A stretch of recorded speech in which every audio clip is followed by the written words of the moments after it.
This issue, called Tokyo Story, is actually a love story. The X-Men have just finished the mysterious secret war and have been teleported to Japan, where their latest ally, Lockheed's Lady Dragon friend, has grown enormously and is ransacking the city for no apparent reason. The X-Men don't understand why this is happening. The dragon hadn't shown signs of ill content before, so why now? But there's no time to waste figuring it out. They jump into action and try to keep damage to the city minimal while they rescue injured civilians and stop the dragon. The combined might of the X-Men and their Japanese military are useless against the dragon though, and it ends up being Lockheed who saves the day after unceremoniously dumping her and breaking her hearts. Ah, so tragic.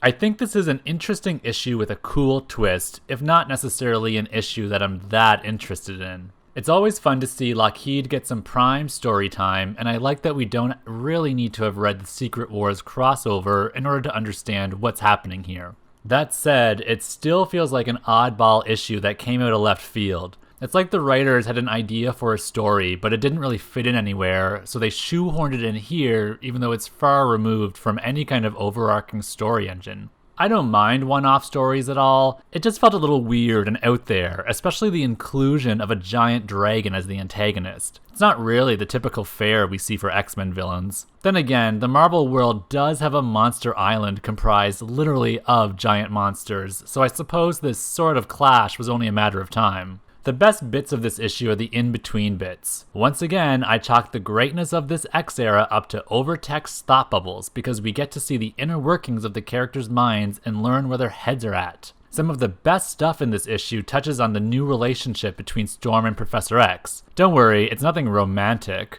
Instead, it's more a case of who's the boss. Both of them are now out in the field on active roster duty, and neither of them have had that talk with the other regarding X-Men leadership yet. It's clear there are some discrepancies over who should be barking the orders, be it Storm as the X-Men's official leader, or Xavier as the X-Men's founder. And while they don't really dissect this issue in this particular book, the problem is glaring enough that even the other X-Men are taking note of the issue. So this is a cute, standalone story that plants a few seeds for future issues. I think it's meant to be a bridging book, something that connects story arcs, and as such, I don't mind it. We get to see the mutants use their powers, and we learn more about their characters when they're in battle. What more can I really hope for in a book? Here are some of the highlights for me from Uncanny X-Men number 181. Professor X. Charlie is one of the standout characters in this issue. I'll be honest, I usually find him pretty boring and stoic. The wise mentor thing has never really been an engaging trope for me. What makes Charles engaging now is that we're finally seeing him in battle. He's taking a much more active role with the team since having regained the use of his legs, and he's actually fielding missions with them. Hitherto now, he's only ever been on the sidelines, unable to physically help his students, but always there monitoring in some telepathic way or another. Now that he's finally on the front lines himself, he gets to test the might of his own mettle instead of always putting the troops' lives in peril ahead of his own. What makes the situation all the more interesting is that he's not great out there. For one thing, he's inexperienced AF. He hasn't gone through the same rigorous danger room training sessions that the others have, and it sort of shows both in his lack of physical finesse and also in his lack of emotional control. Sure, he knows how to coordinate teamwork and he works together with the others to rescue the civilians, but he's not very, excuse the wordplay, quick on his feet. He ends up being more of a hassle than a help to the team, and actually derails the rescue mission when he thinks he's been paralyzed again. He panics after Sunfire's carelessness buries him in the rubble and sends out a telepathic shriek that pretty much immobilizes his nearby teammates. He's calmed down by Wolverine, of all people, and Colossus helps him out of the rubble, but it turns out to be Xavier's ego that suffers the most damage. Sure, he has a few bumps and scratches, but his legs are fine and he's ultimately okay. He acknowledges that he overreacted and is ashamed of himself, knowing that he wasted Colossus's resourceful strength on himself when there were still innocent civilians in greater danger and in need of greater help. The irony of the situation is that, as the seasoned teacher, he'd be the first to tell his students not to let emotions get the best of them, so it would be expected that he should be able to do the same. If Professor X was ever seen as too staunch a character to be relatable to, this moment of panic really gives him some much needed depth. It shows he's just as fallible and has the same sort of flaws as any of the other X-Men. It's a shameful moment for the Professor, but it's also very humbling, and he learns that he'll need to work on his own self-control if he ever hopes to be an asset instead of a hindrance to the team while they're on a mission.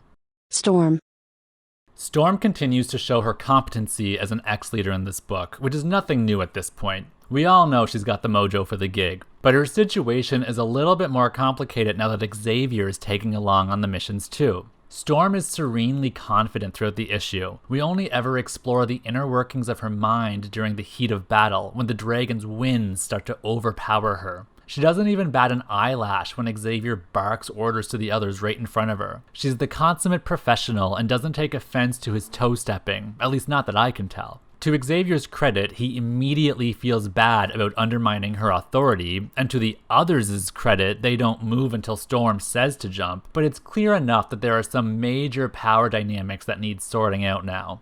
Xavier hasn't been the de facto leader of the X-Men for quite some time now, but that doesn't mean it still wouldn't be a hard habit for him to shake. It's probably like riding a bike or whatever. Your memory just operates on autopilot and you slide right back into it. I imagine Storm's game plan is to address the issue of leadership after the matter at hand has been dealt with. She would never jeopardize a mission to talk politics. Doing so would only inflict more chaos into an already chaotic situation. It's a matter that really does need addressing though, even if it is an uncomfortable situation for a student to confront her teacher. It ultimately comes down to what's best for the team, and it's just not safe for two people to be giving potentially conflicting orders to others. And not only that, but Storm deserves this. She has literally turned herself inside out for this role, and for Charles to pull rank on her now would be a devastating blow to her newly formed identity. Wolverine is probably the second standout for me in this issue. What I found interesting about Wolverine in this issue was how acute his senses were. We already know that he's got enhanced hearing and smelling and all that jazz, but it's his brain that proves to be just as sharp in this issue. He immediately clues into the shifting power dynamics between Storm and the Professor, and while he doesn't bring it up, it's enough for us to know that the others are noticing it too. He's also the one who scolds Xavier during Charles's panic attack. His telepathic cry sears Wolverine's mind, but instead of helping him, Wolverine does what he's supposed to be doing, and that's helping the helpless civilians instead. In a way, he's teaching something to Xavier without being teachery about it. Even though Xavier is buried in rubble, he's essentially fine, whereas there are literally people out there who are dying and need assistance ASAP. Wolverine finds a mother and her daughter, and while he saves the girl, he's a bit too late for the woman and she dies. I'm not saying that the outcome would have been different had he shown up any microseconds earlier, but it's an interesting thought that perhaps Charles's psychic outburst caused Wolverine's hesitation and may also have caused that woman her life. Wolverine knows that there's a lesson in this mission for Charlie, first with him undercutting Storm's authority, and next with him freaking out over his own well-being. He knows that Xavier needs to remember how to be a hero again, and the self-sacrifice that comes with that. I like that Wolverine doesn't detract from the mission to get all preachy with Charles. Like Storm, Wolverine is conditioned to place the mission first. Important stuff is happening all around him, and there will be time enough to deal with all the politics and lessons later. Wolverine's characterization is both gruff and calm. He's grizzled but not unruly, and even though he's a tough guy through and through, his heart always shines brighter than he ever wants to admit it does. He can't help but do the right thing no matter the cost to himself, like when he agrees to take care of the recently orphaned girl himself. Lockheed and the Dragon. Ah, the lovers. Well, not really. It's more of a one-sided, unrequited love as it turns out, but my god, the things that they do for love. Lockheed and the Dragon met during the Secret War crossover, and when the Beyonder teleported the X-Men back to Earth, she was teleported with them. Although after she arrived, she ended up being much, much larger than she originally was. And apparently much angrier too, as she began unleashing wanton destruction all across the Tokyo prefecture for no apparent reason. I love the displays of power, how the dragon topples skyscrapers with ease and how its wings flap to create huge gusts of wind. There was something really fun in watching the X-Men fight a plain old monster. Yeah, it felt removed from the usual X-Men mythos, but who cares? What are comics if not imaginative? The panels of the Japanese military blasting at the dragon really reminded me of those old Godzilla movies where tiny toys blasted away at the gigantic beast. I wonder if this issue was meant to be an homage in Godzilla in some way. It surely had to be. Even though the action is exciting, I can't help but feel bad for the dragon as the army attacks her. Is it her fault that she's behaving so erratically? The X-Men say it themselves, she was a good little dragon back in the Secret War, so what's changed in her now? Something must have happened to this dragon in order to make her act this way, and to me, that's just as important a detail to figure out as it is to stop her. The plot begins to thicken after Professor X mind probes her and reveals that everything is in order. There's no aggression of which to blame this on. So then what's the deal? Why is she acting so cray-cray? In the world of the Secret War, the dragon was serene and calm, but here on Earth, she's acting hostile and aggressive. As a mythical creature, is the dragon attuned to her natural surroundings? And is her behavior a product of what Earth is in fact doing to her? When I read this, a part of me couldn't help but wonder if there was some sort of analogy at play here. That we as humans have ravaged the Earth to a point where a natural entity can't even recognize herself in it. That we exude such a vicious energy into the ether that this is the Earth's manifestation in its cruelest form.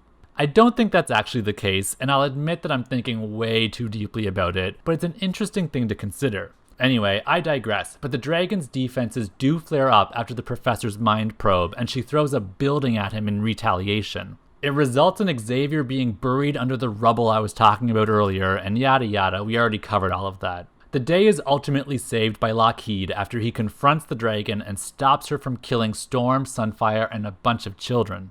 The two dragons roar at each other in a lover's quarrel, which, gratefully, the writers do not translate for us. But in the end, the dragon flies away after Lockheed basically breaks up with her by saying the dragon equivalent of, "Never loved ya."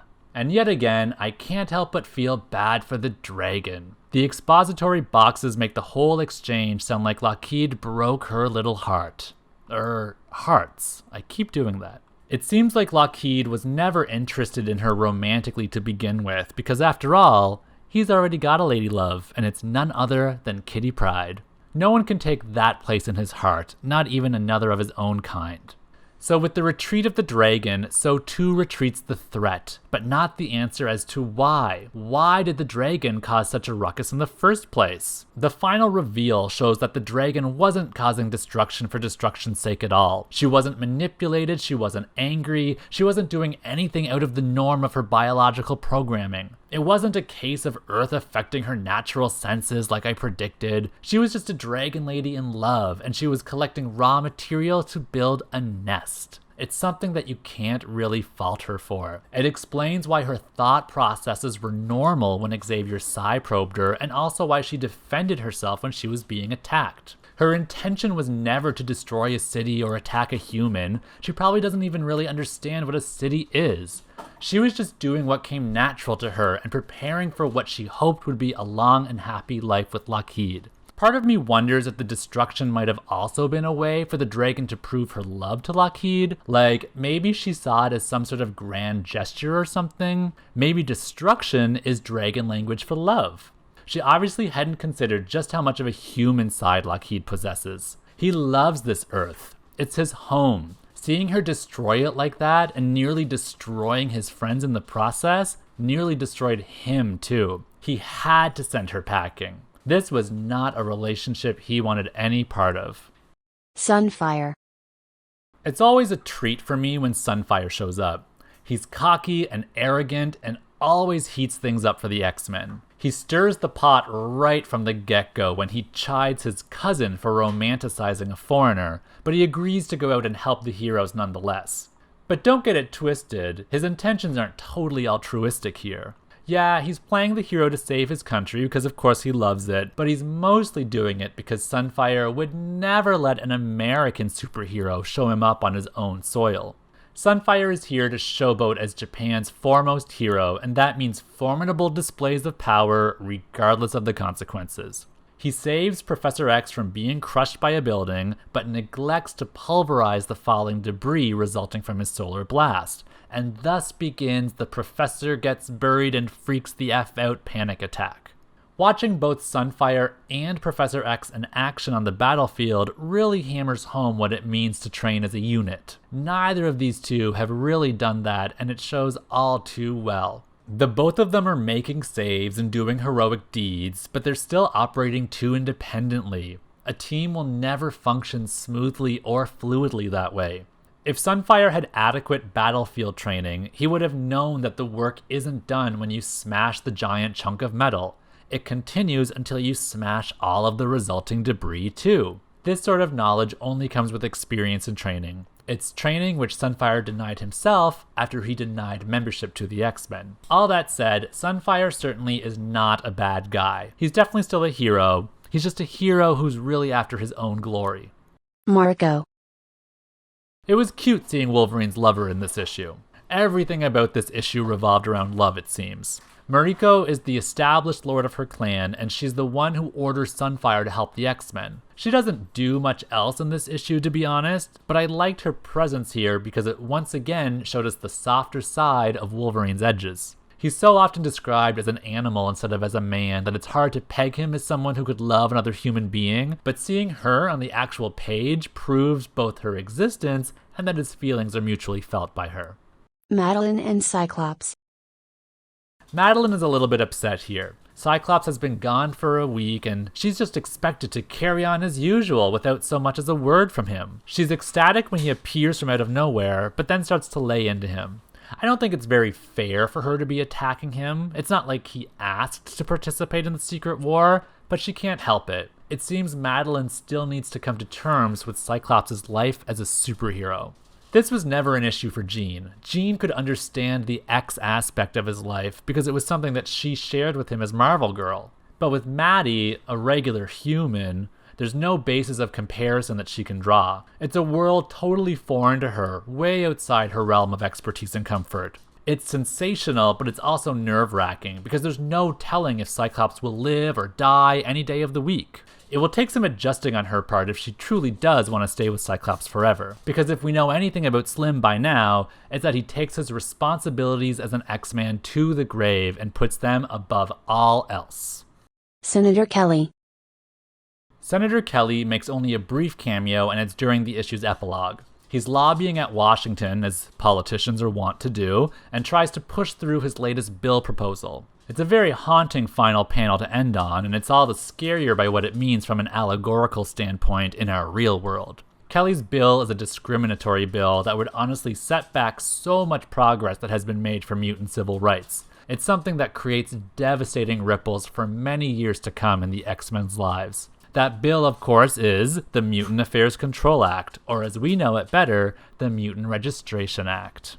It's haunting for me to see this page because, well, I know what happens after this, and things just don't go well for anybody.